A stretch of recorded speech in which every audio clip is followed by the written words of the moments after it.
Good morning, students. I am Baswarajappa. I am an English teacher.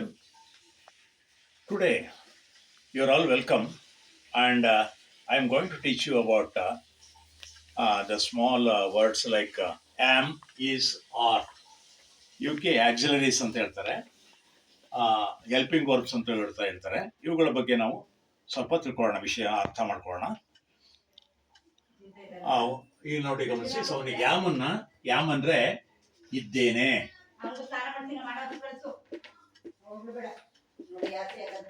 ಆಗಿದ್ದೇನೆ, ಆಗಿದ್ದೇನೆ ಅನ್ನೋ ಅರ್ಥವನ್ನು ಕೊಡುತ್ತೆ ಆಮ್. ಉದಾಹರಣೆಗೆ I am a doctor. I am ಅನ್ನೋದನ್ನ ಈ ರೀತಿ ಶಾರ್ಟ್ ಫಾರ್ಮ್ ಅಲ್ಲಿ ಐ ಆಮ್ ಅ ಡಾಕ್ಟರ್, ನಾನೊಬ್ಬ ಡಾಕ್ಟರ್, ಈ ತರ ಬರುತ್ತೆ. ನಾನೊಬ್ಬ ಡಾಕ್ಟರ್ ಆಗಿದ್ದೇನೆ ಅನ್ನೋ ಅರ್ಥ ಕೊಡುತ್ತೆ. I am an engineer, I am a driver, I am a farmer ಹತ್ರ ಆಗುತ್ತೆ. ನಾನು ಆಗಿಲ್ಲ ಅನ್ನೋ ಅರ್ಥ ಕೊಡ್ಬೇಕಾದ್ರೆ I am not a doctor. Negative ಆಗಿ ಹೇಳ್ಬೇಕಾದ್ರೆ I am not a doctor. ಇದನ್ನೇ ಪ್ರಶ್ನೆ ಕೇಳಬೇಕಾದ್ರೆ ಯಾಮ್ ಐ ಎ ಡಾಕ್ಟರ್, ಈ ತರ ಆಗುತ್ತೆ. ಅದರಿಂದ ಆಮ್ ಅನ್ನೋದು ಸಾಮಾನ್ಯವಾಗಿ ಯಾವಾಗಲೂ ಕೂಡ ಅದು ಐ ಜೊತೆಗೆ ಬರುತ್ತೆ. ಇನ್ಯಾವ ವರ್ಡ್ ಜೊತೆಗೂ ಕೂಡ, ಇನ್ಯಾವ ಸಬ್ಜೆಕ್ಟ್ ಜೊತೆಗೂ ಕೂಡ ಆಮ್ ಬರೋದಿಲ್ಲ. ಐ ಜೊತೆ ಮಾತ್ರ ಆಮ್ ಇರುತ್ತೆ, ಇನ್ಯಾವುದ್ರ ಜೊತೆಗೂ ಬರೋಲ್ಲ. ಇದ್ದೇನೆ ಮತ್ತು ಆಗಿದ್ದೇನೆ ಅರ್ಥವನ್ನು ಕೊಡುತ್ತೆ. ಹಾಗೇನೆ he is a doctor, she is a doctor, it is a ball ಆ ಥರ ಬರುತ್ತೆ. ಹಿ ಸಿ ಜಿ ಇಟ್ ಜೊತೆಗೆ ಈಸ್ ಬರುತ್ತೆ. ಈಸ್ ಅಂದ್ರೆ ಇದೇ ಆಗಿದೆ. ಈಸ್ ಎ ಫಾರ್ಮರ್, ಅವನೊಬ್ಬ ರೈತ ಆಗಿದ್ದಾನೆ.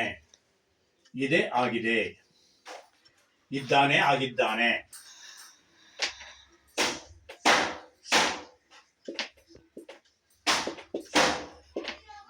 ಅನ್ನೋ ಅರ್ಥವನ್ನು ಕೊಡುತ್ತೆ. ಈಸ್ ಎ ರೈಟರ್, ನೆಗೆಟಿವ್ ಆಗಿ ಹೇಳ್ಬೇಕಾದ್ರೆ is not A writer.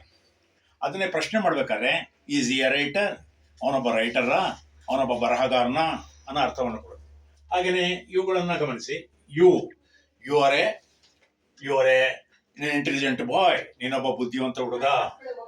V are students, you are teachers ಅಂದ್ರೆ ನೀವು ಶಿಕ್ಷಕರುಗಳು. ವಿ ಆರ್ ಸ್ಟೂಡೆಂಟ್ಸ್ ಅಂದ್ರೆ ನಾವು ವಿದ್ಯಾರ್ಥಿಗಳು.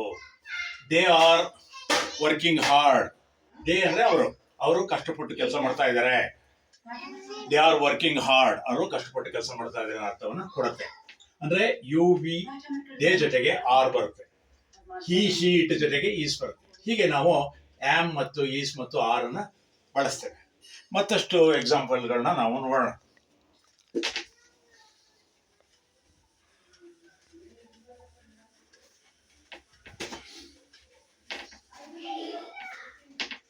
ನೋಡಿ, my name is Raj. My name is Raj ಅಂದ್ರೆ ನನ್ನ ಹೆಸರು ರಾಜ್. ಇಲ್ಲಿ ಈಸ್ ಅನ್ನೋದು ವರ್ಬ್. ನನ್ನ ಹೆಸರು ರಾಜ್. I am 25. ನಾವು ಮೂರನ್ನು ಬಳಸೋದನ್ನ ಇಲ್ಲಿ ಕಲ್ತ್ಕೋತಾ ಇದೀವಿ. ಆಮ್, ಈಸ್, ಆರ್ ಬಳಸೋದು ಹೇಗೆ ಅಂತ. ಐ ಆಮ್ 25 ಅಂದ್ರೆ ಐ ಆಮ್ 25 years old, ನನಗೆ 25 ವರ್ಷ. I am an Indian. I am on Indian ಅಂದ್ರೆ ಏನು? ನಾನೊಬ್ಬ ಭಾರತೀಯ, ನಾನು ಭಾರತದ ಪ್ರಜೆ ಅನ್ನೋ ಅರ್ಥವನ್ನು ಕೊಡುತ್ತೆ. ಐ ಆಮ್ ಫ್ರಮ್ ಮೈಸೂರು,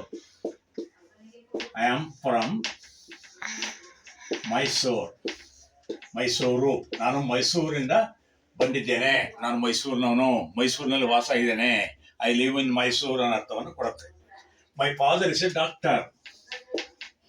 ನೋಡಿ, ಇಲ್ಲಿ ಈಸ್ ಬಂತು, ಇಲ್ಲೆಲ್ಲ ಆಮ್ ಬಂತು, ಈಗ my father is a doctor ಅಂದ್ರೆ ಏನು? ನಮ್ಮ ತಂದೆ ಒಬ್ಬರು ಡಾಕ್ಟರ್, ಒಬ್ಬರು ವೈದ್ಯರು. ಮೈ ಮದರ್ ಈಸ್ ಇಲ್ಲೂ ಕೂಡ ಇಸ್ ಎ ಹೌಸ್ ವೈಫ್. ನಮ್ಮ ತಾಯಿ ಒಬ್ರು ಗೃಹಿಣಿ, ಹೌಸ್ ವೈಫ್. ಇಲ್ಲೂ ಕೂಡ ಈಸ್ ಬಂತು. ಹೌಸ್ ವೈಫ್ ಆಗಿದ್ದಾರೆ ಅನ್ನೋ ಅರ್ಥವನ್ನು ಕೊಡುತ್ತೆ. We are Indian citizens. ನಾವು ಎಲ್ಲರೂ ಕೂಡ ಭಾರತದ ಪ್ರಜೆಗಳು. You are happy. ನೀವು ಸುಖವಾಗಿದ್ದೀರಾ. ಯು ಆರ್ ಹ್ಯಾಪಿ, ನೀವು ಸುಖವಾಗಿದ್ದೀರಾ. They are good at sports.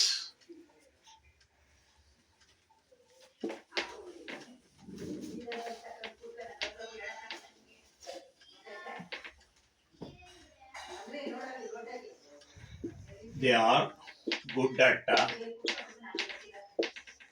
Sports.